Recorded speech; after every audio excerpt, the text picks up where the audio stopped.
తీసుకోకపోవడమా? ప్రజాపాలనంటే బీడీ కార్మికులకు పెన్షన్ ఇవ్వకపోవడమా?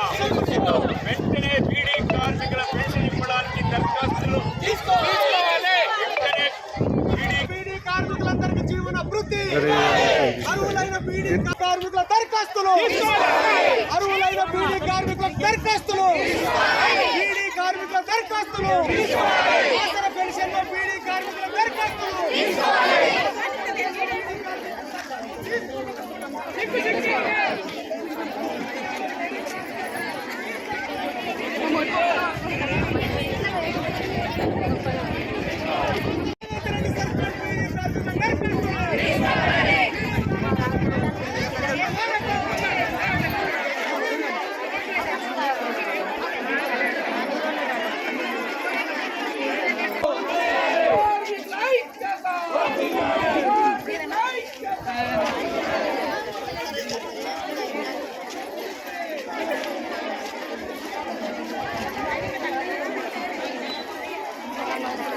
ఇవ్వకపోవడమా?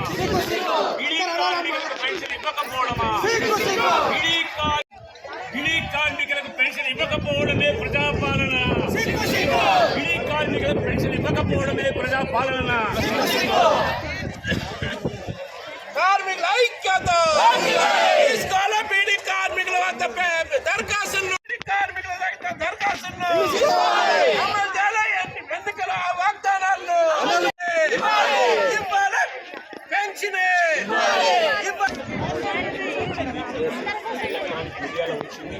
కానీ ఆచరణకు వచ్చేసరికి అందరిని ఆదుకుంటాం. మా ఆసరా పెన్షన్లో బీడీ కార్మికులు దరఖాస్తు చేసుకునేటటువంటి ఆప్షన్ని తొలగించడాన్ని నిరసిస్తూ బీడీ కార్మికుల జీవన వృత్తి అమలు చేయడానికి దరఖాస్తులు తీసుకోవాలని తెలంగాణ ప్రగతిశీల బీడీ వర్కర్స్ యూనియన్ ఆధ్వర్యంలో ఈరోజు నిర్మల్ జిల్లా కలెక్టర్ కార్యాలయంలో పెద్ద ఎత్తున ఆందోళన నిర్వహించడం జరిగింది. ఇప్పుడే వినతి పత్రం ఇవ్వడం జరిగింది. మేము రేవంత్ రెడ్డి సర్కార్కు ఒకటే డిమాండ్ చేస్తాము. మీరు ఎలక్షన్లో 2023 ఎలక్షన్లో బీడీ కార్మికులకు చేయూత పథకం ద్వారా 4016 రూపాయలు అందిస్తామని హామీ ఇచ్చారు. ఇట్లా అనేక హామీలు ఇచ్చారు. ఆ హామీని మేము అమలు చేయమని మేము డిమాండ్ చేస్తాము. బీడీ కార్మికులు బీడీ పరిశ్రమలో రోజు రోజు పని క్షీణించిపోయి కేంద్ర ప్రభుత్వము మోదీ అనుసరిస్తున్నటువంటి కార్మిక వ్యతిరేక విధానాల ఫలితంగా బీడీ పరిశ్రమ రోజు రోజుకు తగ్గిపోయి కేవలం 5 రోజులు 10 రోజులు మాత్రమే పని దొరుకుతూ ఉన్నది. వాళ్ళని ఆదుకోవాల్సిన బాధ్యత ప్రభుత్వం మీద ఉంది.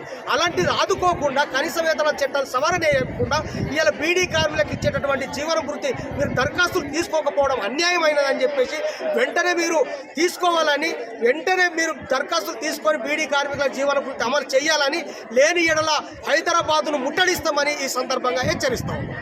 2023లో జరిగినటువంటి రాష్ట్ర శాసనసభ ఎన్నికల్లో కాంగ్రెస్ పార్టీ ప్రధానంగా రేవంత్ రెడ్డి పేదలందరినీ ఆదుకుంటాం, సంక్షేమ పథకాలను అమలు చేసి పేదలకు పెళ్లిదిగా ఉంటామని చెప్పి ప్రకటించినటువంటి రేవంత్ రెడ్డి పెన్షన్లు పొందుతున్నటువంటి వాళ్ళందరికీ 2016 నుంచి 4000 రూపాయలకు పెంచుతాము, ప్రతి ఒక్కరికి ఇస్తామని చెప్పారు. 23 నుంచి ఇప్పటి వరకు ఒక్కరికి కూడా పెన్షన్ ఇచ్చినటువంటి పాపాన పోలే. బీడీ కార్మికులకే కాదు, వృద్ధులకు కానీ, వితంతువులకు కానీ, లేదా ఇతర రంగాల కార్మికులకు కానీ ఇచ్చినటువంటి పాపాన పోలే. పైగా ఉన్నటువంటి వాళ్ళకు పెంచుతామన్నటువంటిది కూడా ఏ ఒక్కరికి కూడా పెన్షన్ పెంచి ఇచ్చినటువంటి పాపాన పోలే. కేవలం అధికారంలోకి రావడం కోసం మాత్రమే వాళ్ళు ఈ ప్రకటన చేశారు తప్ప పేదల్ని ఆదుకోవడానికి కాదనేటటువంటిది ఇవాళ ప్రజాపాలన చెప్తున్నటువంటి రేవంత్ రెడ్డి సర్కార్ బీడీ కార్మికులకు అంటే అన్ని రకాల పెన్షన్లను ఇస్తాం, దరఖాస్తులు చేసుకోండి ఈ నెల 30 వరకు అని చెప్పారు. ఆ దరఖాస్తు ప్రొఫార్మా, ఆ దరఖాస్తు నమూనాలో బీడీ కార్మికుల కోసం పెన్షన్ కోసం అప్లై చేయడానికి, దరఖాస్తు చేసుకోవడానికి ఆప్షన్ లేనేలేదు. ఇది ఎక్కడి న్యాయం అని చెప్పి ప్రభుత్వాన్ని అడుగుతున్నా.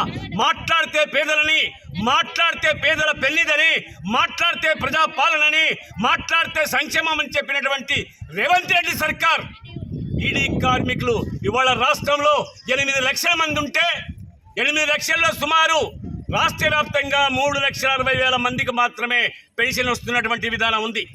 ఇప్పటి వరకు ఏదైతే కట్టప్ డేట్ ఉందో 28/2/2014 లోపుగా పిఎఫ్ ఉన్నటువంటి వాళ్ళకి ఇస్తామనేటటువంటి దాన్ని రద్దు చేయాలని రాష్ట్ర ప్రభుత్వాన్ని రేవంత్ రెడ్డి సర్కార్ని డిమాండ్ చేస్తున్నాం. అదే రకంగా ప్రతి ఒక్కరికి జీవన భృతి చేయుత పథకం కింద పెన్షన్ ఇస్తామని ఏదైతే చెప్పారో ఒక్క కార్మికురాలకు కూడా రాకుండా ఉండడానికి వీలేదు, అందరికి ఇవ్వాలనే రాష్ట్ర ప్రభుత్వాన్ని మేము డిమాండ్ చేస్తున్నాం. అట్టడుగు ఉన్నటువంటి బీడీ కార్మికులకు ఈ చేయుత పథకం కింద దరఖాస్తు చేసుకోవడానికి దరఖాస్తు నమూనాను కూడా సవరించి మీరు పెట్టాల్సిందిగా, అట్లాగే ఇప్పటికే దాదాపు 13 రోజులు గడుస్తుంది, 30 తారీఖు వరకే అన్నావు కనుక మరొక నెల దీన్ని పొడిగించి వెంటనే ఈ బీడీ కార్మికులకు చేయుత పథకం కింద పెన్షన్ ఇవ్వాలని, ఈ పెన్షన్ దరఖాస్తులు తీసుకోవాలని ఉత్తర్వులు జారీ చేయాల్సిందిగా డిమాండ్ చేస్తున్నాం.